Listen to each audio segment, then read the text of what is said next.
चल बाद में कर देंगे। सभी भाइयों को जय श्री राम। और कल परसों एक वीडियो डाला, कमेंट भी किए, तो कुछ लोगों को लग रहा है मेरी गलती है। तो वहां पर क्या हुआ था पहले वो बता दूं आपको। और मैं तो क्या बताऊं, मैं खैर था नहीं। मैंने जो देखा, जो मेरे पास आए, उस हिसाब से उन्होंने बदतमीजी की और सारी बातें। तो कुछ भाइयों को यूं था कि प्रिंसी भाई आप गलत बोलो, गलत का साथ दे रहे हो। तो प्रिंसी कभी गलत का साथ नहीं देता। अब उन लोगों का कहना है कि भैया आपने कंडी सेना को इन्वॉल्व कर दिया। तो मैं आपके माध्यम से एक बात कहना चाहूंगा कि मैं अगर किसी पद पर बैठा हूं तो मेरे को उस पद का पूरा, उसकी गरिमा का पूरा ध्यान है। और मैं कोई भी ऐसा कार्य नहीं करूंगा जिससे मेरे पद की गरिमा पर कोई बात आए। और अगर आती है, मैं कोई गलती करता हूं तो मुझे उस करनी सेना के पद को छोड़ दूंगा। मैं इतना ईमानदार आदमी हूं। मैंने पहले भी कहा था और फिर कह रहा हूं।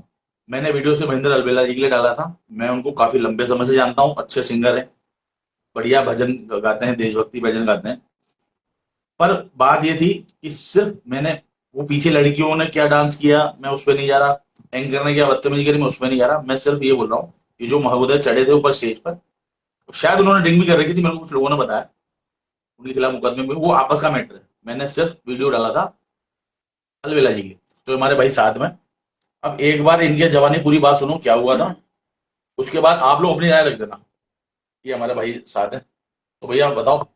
नमस्कार जी, जय श्री राम, जय सामरिया सेठ की। और भैया आज आए हैं, इनके पास काफी सारे फोन, सारे जितने भी संगठन है उन लोगों के फोन आ रहे हैं कि आप सिंगर का कैसे पक्ष ले रहे हो, कैसे ले रहे हो। तो मैं आपको बता दूं कि उस प्रोग्राम की सच्ची घटना ये है कि जब ये प्रोग्राम शुरू हुआ तो मैंने गणेश वंदना की, श्री राम का एक भजन सुनाया, बाबा श्याम का भजन सुनाया, सामलिया सेठ का भजन सुनाया। उसी दौरान हमारे मुख्य अतिथि साहब सीपी जोशी जी वहां पर पधार चुके थे। तो वो आने के बाद में मेरे मन में आया कि मैंने कहा अपन जो अभी पहलगांव में हमला हुआ है उसके लिए एक गाना अपन शहीदों के लिए गाते हैं, एक देशभक्ति गाना मैंने वहां पर सुनाया। तो थोड़ी सी हो सकता है वो कोई और पार्टी के व्यक्ति हो, ये भी हो सकता है, मैं बता रहा हूँ आपको। तो मैंने कुछ हमारे मोदी जी के लिए, सीपी जोशी जी के लिए इतना बोल दिया था कि मैंने कहा ये हमारे ऐसे नेताओं की बदौलत, मोदी जी, सीपी जोशी जी, ऐसे लोगों की वजह से हमारा सनातन बिल्कुल जिंदा है और इनकी वजह से हमारा ऑपरेशन सिंदूर बिल्कुल सक्सेसफुल हुआ है। इतना बोल के मेरा गाना हो गया था खत्म। सीपी जोशी जी साहब चले गए थे। उसके बाद में इवेंट ऑर्गेनाइजर, जिसको पूरी थीम बताई गई थी, अब ये थीम भी मैं आपको बता दूं कि उससे एक दिन पहले वहां पर शुद्ध भजन संध्या थी, भजन संध्या का प्रोग्राम था। नेक्स्ट डे भी उनका जो प्रोग्राम था वो था राजस्थानी रंगारंग प्रोग्राम। अब रंगारंग का प्रोग्राम का मतलब आप समझ रहे हो, उसमें डांस भी होते हैं। तीसरे दिन वहां पर कवि सम्मेलन भी था। पहले दिन शुद्ध भजन संध्या थी, लेकिन उसके बावजूद भी हमने 4 भजन गाए और एक देशभक्ति गीत गाया। फिर मैं अंदर आया और उसके बाद में 12-13 डांस हुए हैं। मेरा 1.5 घंटे का रेस्ट हुआ है अंदर। 12-13 डांस हुए, तो उन डांस के बीच में वो प्यारे लाल जी सेन, पहला डांस हुआ था तभी उनको आ जाना चाहिए था, या तो कि भैया इस तरीके के डांस नहीं होंगे। और अगर उन्होंने 2-3 डांस देख भी लिए तो वो जैसे चढ़े थे स्टेज पे, ऐसे स्टेज से बैक स्टेज आकर मुझे बोल देते कि भैया आप आपके ऑर्गेनाइजर को या आपके एंकर को बोलो कि डांस नहीं लगाए, सिर्फ आपको भजन गवाए। तो हमें, हमारे वो बात समझ में आती। अब ऑर्गेनाइजर साहब मेरे पास आए, वो मुझसे कहते हैं महेंद्र भैया आपकी एंट्री, अब आपको गाना है। मैंने कहा चलो मैं ठीक है, मैं गाता हूँ। और बोले मेरे पास मैसेज आ रहा है वहां से कमेटी का कि महेंद्र भैया को डांसर्स के साथ में कुछ गीत गवाए। तो अब ये देखिए, उस पे प्रोग्राम रंगारंग प्रोग्राम था। ऑर्गेनाइजर साहब ने कह दिया था कि भजन संध्या कल हो गई, भजन संध्या कल पूरी हो चुकी है, आज रंगारंग कार्यक्रम है तो राजस्थानी गीत और बॉलीवुड। अब मैं सूफी गाने गा रहा हूँ। सूफी गाना भी मैं बता दूं आपको कि जो बहुत वायरल हुआ है, हमारे बहुत अच्छी सूफी सिंगर है, मैं थारे पाँव की जूती ना। तो ये गाना मैं गा रहा था, उसी बीच में ऑर्गेनाइजर के कहने पे 2 डांसर आ गए वहां पर। तो 12-13 डांसर डांस हो चुके थे जब तक तो वो नहीं आए। जैसे ही मैं गाना गाने लगा वो आकर मेरा माइक छीन के मुझे बोलते हैं कि यार आप सीपी जोशी जी के सामने तो देशभक्ति कर रहे थे, राम भजन कर रहे थे, और अब आप ये डांसर क्यों नचा रहे? तो मैंने कहा भाई साहब डांस तो 1 घंटे पहले से चल रहे हैं, आप इतना लेट क्यों आए हो? और जब आप कह रहे हो कि मैं सीपी जोशी जी के टाइम से यहाँ पर बैठा हूँ, और पहली बात आप आए हो वो बात ठीक है, लेकिन आपने खुद ने ड्रिंक कर रखी है यार, आपने खुद ने जूते पहन रखे हैं, मैं नंगे पैर खड़ा हूं, आप मेरे से कह रहे हो कि ये प्रोग्राम कैसे चल रहा है। ये बात तो आप ऑर्गेनाइजर से करो या मेला कमेटी से करो।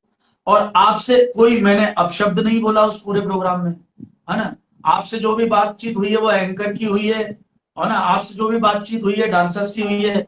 मेरे से तो आपने जो बात करी मैंने उसका जवाब दे दिया। मैंने कहा मैं भजन गाता हूँ, देशभक्ति गाता हूँ, आप मेरा चैनल देख लीजिए, आप मेरा यूट्यूब देख लीजिए। इतना कह के मैं अंदर चला गया।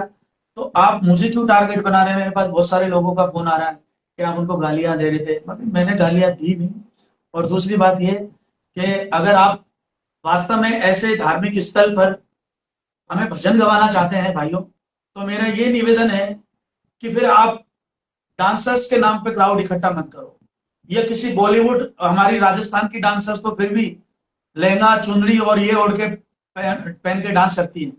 सारा मामला तो बॉलीवुड ने खराब कर रखा है, जो वेस्टर्न ड्रेस से पहन के और वहां पर परफॉर्मेंस करती है, उनको उनके लिए आप कुछ नहीं कहते हैं और सीधा सीधा राजस्थान के आर्टिस्ट को टारगेट बना देते हो। और दूसरी बात, टारगेट उनको बनाइए जो अश्लील काम कर रहे हैं, हम जैसे लोगों को मत बनाइए जो सिर्फ शुरुआत में गणेश वंदना कर रहे हैं, भजन गा रहे हैं, कीर्तन कर रहे हैं, देशभक्ति गा रहे हैं। और 4 भजन गाने के बाद आपको जनता की भी बात बता दूं, हम 4 भजन हर मेले में, मेले के प्रोग्राम की बात बता रहा हूँ। मंडल वाले और ये कमेटी वाले जो प्रोग्राम करवाते हैं वो तो डांसर्स बुलाते ही नहीं है, वो तो झांकियां भी नहीं बुलाते आजकल। लेकिन हम जब वहां मेले में प्रोग्राम जाते हैं ना, तो 3 भजन के बाद में पब्लिक हमें हुटिंग करने लग जाती है। बताइए, हमारे साथ इतनी बड़ी विडंबना है कि हम क्या करें। हमें मजबूरन कोई डांसर्स आर्टिस्ट को अगर हम ले भी जा रहे हैं तो हमें भी मंच की मर्यादा पता है, हमें 15-16 साल हो गए गाते हुए। लेकिन वो भाई साहब को उस चीज को शालीन तरीके से अगर वो बता देते तो कहीं ना कहीं वो प्रोग्राम ऐसा बंद हो जाता। और ये चीज हम कमेटी को फोन करके भी कह देते कि भैया यहाँ पर हमारे पास विश्व हिंदू परिषद के उपाध्यक्ष आए हैं और वो ये कह रहे हैं कि इस तरीके के डांस नहीं होने चाहिए।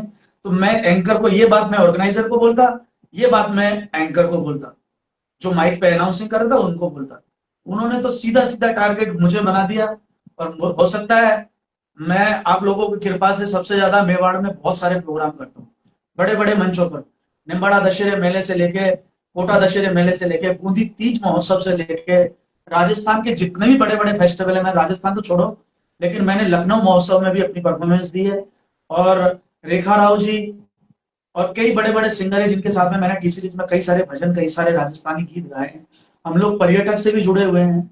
मुझे मंच की मर्यादा पूरी पता है, लेकिन अब उनको कौन समझाए कि भैया मैं कुछ गलत नहीं कर रहा।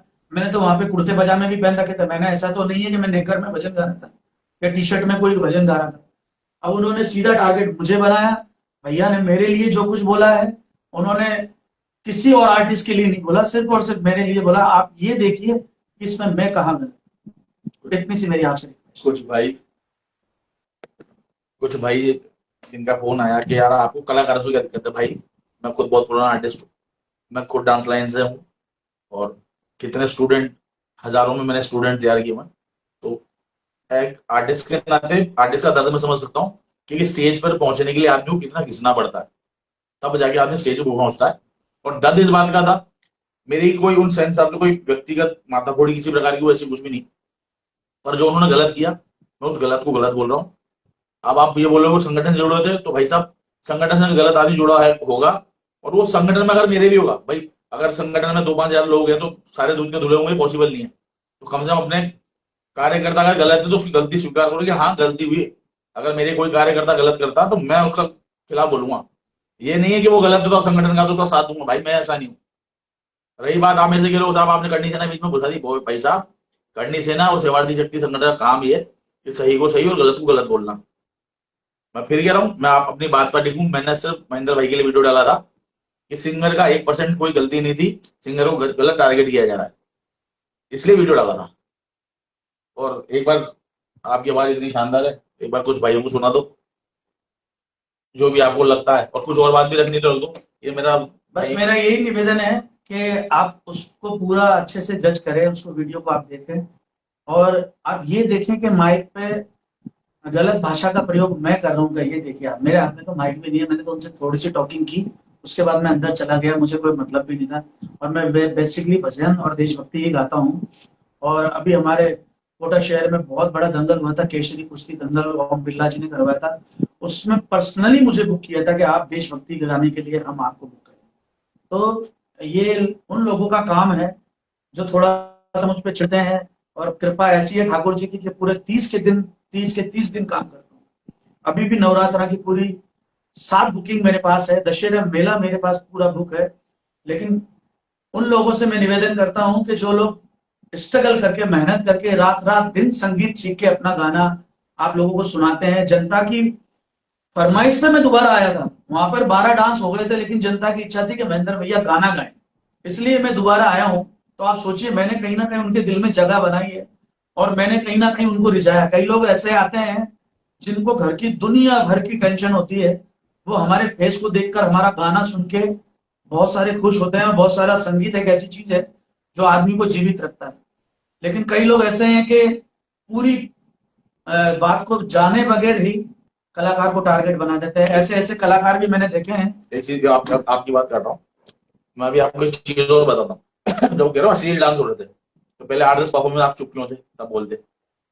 और जो लड़कियां आज रील्स पे, जिन्होंने इंस्टाग्राम को कोठाग्राम बना रखा है, आप मेले दशहरे में अंजलि अरोड़ा जैसी लड़कियों को आप बुला रहे हो, तो आप समाज को क्या मैसेज दे रहे हो, मुझे ये बताओ।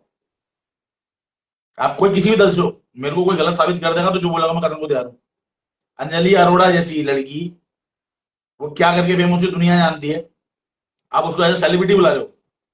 जब आप ऐसे लोगों को सेलिब्रिटी बना रहे हो तो आपकी घर की बच्चियां क्या सीखेंगी, रील्स के माध्यम से वो क्या दिखाएंगी, अब आप सोचो। अब बाकी भाई इससे करे बात। बस भैया ने सारी बात आपके सामने रख दी है। हम किसी कलाकार पे टिप्पणी भी नहीं कर रहे हैं और किसी के लिए बोलेंगे नहीं। देखो, सब अपना अपना काम करते हैं और सबका अपना अलग अलग कार्य है। लेकिन मेरा निवेदन ये है कि ये पूरी थीम और ये पूरी जानकारी हमें मेला कमेटी और मंडल वाले बताते हैं कि भैया आज का कल का प्रोग्राम भजन संध्या था, आज हमने आपको राजस्थानी रंगारंग कार्यक्रम के लिए बुलाया है। और अगर हमें वो बॉलीवुड के लिए बुलाते तो हम बॉलीवुड गाते, हमें वो पंजाबी शो के लिए बुलाते तो हम पंजाबी गाते हैं। मैं वर्सेटाइल सिंगर हूँ, ना कि मैं एक तरीके का गाना गाता हूँ। मैं किशोरदास से लेके रफी साहब से लेके अरिजीत से लेके अनूप जलोटा जी से लेके लखबीर सिंह लखा से लेके सुखविंदर सिंह जी और सब तरह के भजन मतलब मैं गाता हूँ, राजस्थानी भी गाता हूँ। तो मेरा तो यही है कि मुझे मेरी अपनी परफॉर्मेंस देके मुझे अपना घर चलाना होता है भाई, है ना। अब इसमें आप उसको राजनीतिक मुद्दा बना रहे हैं। वो भाई साहब आ रहे हैं कि मैं इस दल का आदमी हूँ। अरे आप इस दल के आदमी हो तो दुनिया में बहुत गंदे कार्य हो रहे हैं, आप उनको रोको ना यार। कलाकार को क्यों टारगेट बना रहे हैं, ये बताइए। और मेला कमेटी को बोलो कि आप बॉलीवुड शो मत कराओ, आप होर्डिंग तो देखो। पूरी जलजोली गारस का 5 दिन का मेला रहता है, 5 दिन में अलग अलग बॉलीवुड आर्टिस्ट आते हैं। आज पंजाबी नाइट है तो आज सूफी नाइट है, आज राजस्थानी नाइट है। आप उन नाइटों को बंद करवा दो, सीधी भजन संध्या और कथा करवाओ, बस मजा आएगा। हमें भी भजन गाने का आनंद आएगा, हम खुद हारमोनियम लेके भजन सुनाएंगे आप। हाँ, राजनीति चमकती है, आपने वही तो राजनीतिक करने का कोई मतलब नहीं है भाई साहब। ये देखिए, अगर आप सच्चे दल के आदमी हो तो आप कमेटी वालों से पहले ही कह दो कि भैया यहाँ पर इस तरीके के प्रोग्राम नहीं होंगे। और अगर आप प्रोग्राम करवाते हैं और उनको बुलाते हैं तो उनका अपमान करने का आपको कोई कतई हक नहीं है कहीं से कहीं तक। एक आर्टिस्ट का अपमान करने का मतलब है आर्टिस्ट को भी भगवान ही बनाता है, ऐसा नहीं कि आर्टिस्ट अपनी मर्जी से सब कुछ कर रहा है।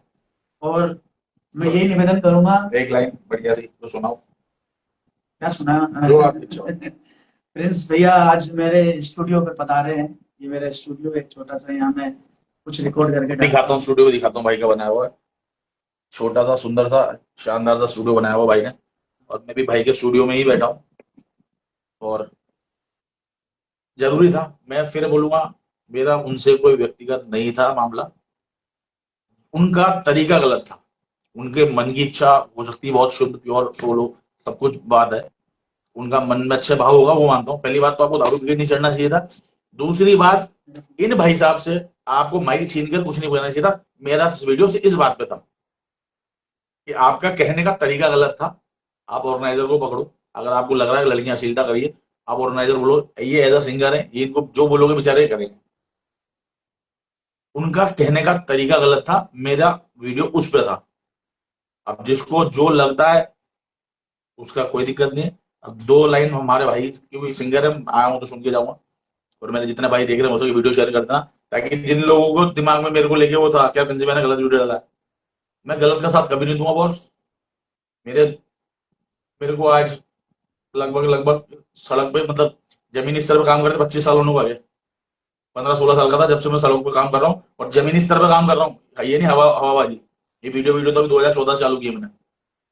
ठीक है, ना मुझे फेमस होने का शौक है, ना मुझे सस्ती और ओछी पब्लिसिटी चाहिए। पर अगर कोई मेरा व्यक्ति, मेरा भाई जो मेरा जानकार है, जो मुझे याद करेगा, उसको मेरी मदद की जरूरत पड़ेगी तो भाई साहब मैं सदैव खड़ा हूँ और हमेशा खड़ा रहूंगा, चाहे उसके लिए कीमत कुछ भी चुकानी पड़े। अब 2 लाइन हमारे भाई की आवाज में सुन लो, फिर इस वीडियो को विराम देते हैं। बोल बिला जी।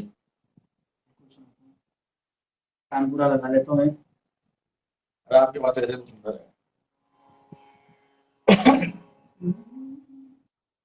आइए भैया आए हैं तो एक बाबा श्याम की एक दो लाइन सुना अरे देते मजा आ गया।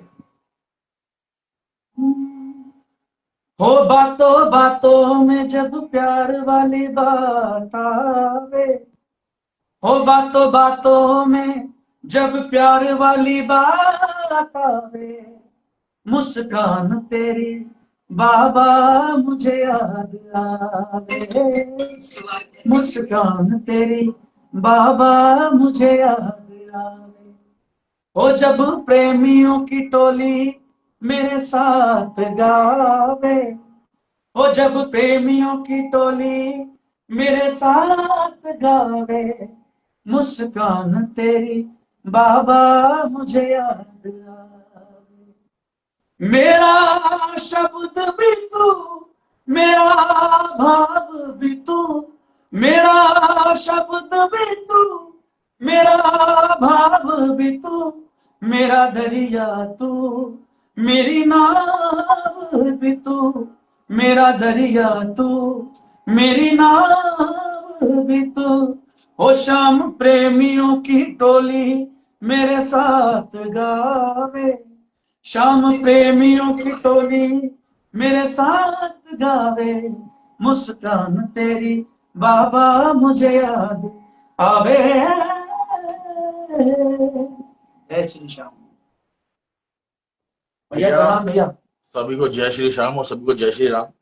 हाँ भैया। और हो सके तो वीडियो शेयर कर देना। मेरा मन किसी का दिल दुखाने का कभी नहीं होता भाई। हाँ, कोई परेशान होता है अगर मुझे याद करेगा तो मैं खड़ा होता हूँ, और बालाजी की कृपा है, जो भी हूँ बालाजी की कृपा से हूँ। यार कुछ आप भाई हो कि मेरे को समर्थन करते हो, बस यही है कि उनका तरीका गलत था भाई साहब का, इसलिए वीडियो डाला था। और बाकी आपको सारी चीज बताई थी क्या है। ठीक है, सभी को जय श्री राम। आपका भाई बलवंत पाल सिंह, 8875666699 मेरा नंबर है जो हमेशा देता हूँ। कोई छुपाने वाला काम नहीं। हो सके तो वीडियो शेयर कर देना, और जिन भाई को लगता है मैंने गलत डाला है एक बार कमेंट करना, और चाहोगे तो मैं आपके साथ वीडियो बनाने जा रहा हूँ। जय श्री राम।